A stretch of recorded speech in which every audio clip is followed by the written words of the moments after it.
మరొక చక్కని నీతి శ్లోకాన్ని చూద్దాం. ఇది చాణక్య నీతి నుంచి తీసుకోబడింది.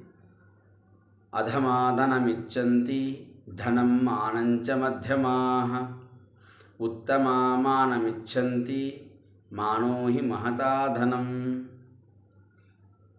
చాణక్యుడు చెప్తున్నాడు, అధమాధనమిచ్చంతి, అధములు డబ్బును మాత్రమే ఇష్టపడతారు. అక్కడ మర్యాద ఉన్నా లేకున్నా మనకు ధనం వస్తే చాలు అనుకుంటారు.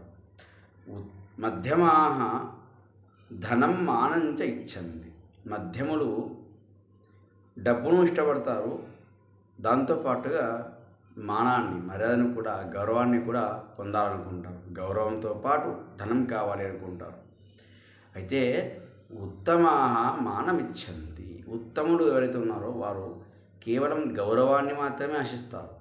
వారికి ధనం మీద అపేక్ష లేదు. ఎందుకంటే మానో హి మహతా ధనం, వారి ఉద్దేశంలో గౌరవం అనేది గొప్ప సంపద, మర్యాద లేని చోట ఉండకూడదు అని వారి ఉద్దేశం. కాబట్టి గౌరవానికి వారు ప్రాధాన్యత ఇస్తారు.